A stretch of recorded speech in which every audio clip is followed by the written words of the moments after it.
وہ ایک پیر صاحب تھے، میں نام نہیں لیتا، وہ کہتے تھے یہ دولت بڑی بری چیز ہے، تو وہ اس کو ہاتھ نہیں لگاتے تھے، کہتے میں نے دولت کو ہاتھ نہیں لگانا۔ تو انہوں نے چھوٹی سی ایک چمٹی رکھی ہوئی تھی، چمٹا نہیں ہوتا جس طرح، تو وہ اس سے پیسے پکڑتے تھے، کہتے اس کو میں نے ہاتھ نہیں لگانا، یہ گندی چیز ہے۔ حالانکہ اس کی گندگی تو اس کا لالچ ہے، اور وہ تو صاحب تمہارے سینے کے اندر موجود ہے، چاہے چمٹے سے پکڑو چاہے ہاتھ سے پکڑو، بات تو ایک ہی ہے۔ لیکن اس پر بھی لوگ کہتے ہیں سبحان اللہ، وہ اس پر بھی خوش ہوتے ہیں کہ ہمارے پیر صاحب جو ہیں وہ دولت کو ہاتھ نہیں لگا رہے۔ تو یہاں تو لوگوں کا جب یہ ذہنی لیول ہوگا تو پھر ظاہر ہے یہ ڈرامے چلتے رہیں گے اور یہ چیزیں جو ہیں وہ جاری رہیں گی۔ تو اللہ کی حلال کردہ چیزیں، ہم ایک دفعہ ایک تقریب میں گئے تو بعد میں کھانا لگا، تو صاحب خانہ نے اپنی بساط کے مطابق کھانا رکھا، تو ایک صاحب تھے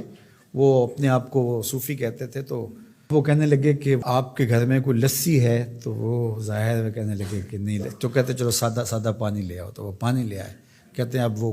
سرخ مرچیں تھوڑی سی لے آئیں، وہ سرخ مرچیں لے آیا، تو اس کے اندر گھول کر کے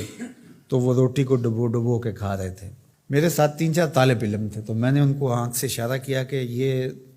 چاہ رہے ہیں کہ پوچھیں کہ حضرت یہ کیا ہے، تو میں نے کہا آپ نے بھی نہیں پوچھنا، لیکن خود ہی پھر کوئی 5-7 منٹ کے بعد وہ میں اصل سبزیاں گوشت کچھ بھی نہیں کھاتا، بس یہ لسی لے لیتا ہوں، اس میں یہ تھوڑا سا مرچیں ڈال لیتا ہوں اور روٹی سے میں، یہی میرا 12 سال سے یہ عمل ہے۔ تو نہ پھر لسی ملے تو پھر اس طرح پانی میں، تو وہ اس کے بعد وہ میرے تاثر لینا چاہ رہا تھا۔ میں نے کہا کہ میں تو اللہ کی ہر حلال شے کھا لیتا ہوں، میرے اللہ نے جو حلال کیا میں سب کھا لیتا ہوں۔ ان کی تو وہیں ہوا نکل گئی۔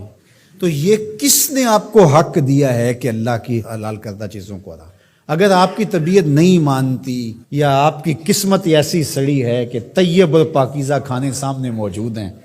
اور آپ نے جو ہے وہ مرچیں ہی کھانی ہیں تو کھائیں، آپ اس کو تصوف سمجھتے ہوں گے، ہم اس کو آپ کے لیے اللہ کی طرف سے سزا سمجھتے ہیں۔ تو یہ خود ساختہ چیزیں ہیں۔ تو اللہ نے کیا فرمایا؟ اے ایمان والو، جو حلال اور طیب چیزیں ہیں،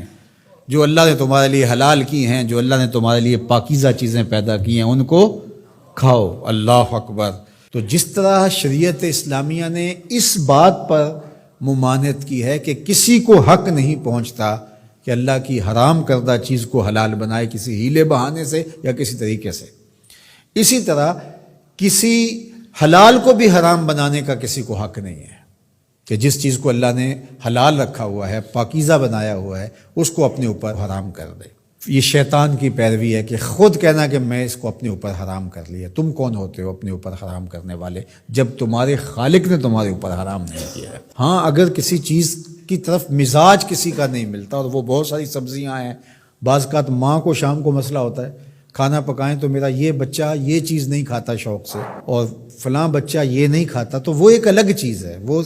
انسان کی رغبت طبعی کسی چیز کی طرف ہونا نہ ہونا، یہ کسی کا مزاج ہے، اور اس مزاج کے بارے میں کسی کو زور بھی نہیں دیا جا سکتا، لیکن اس کو حرمت کے درجے پہ لے آنا، اس کو اس لیے استعمال نہ کرنا میں نے حرام کر رکھا ہے اپنے اوپر،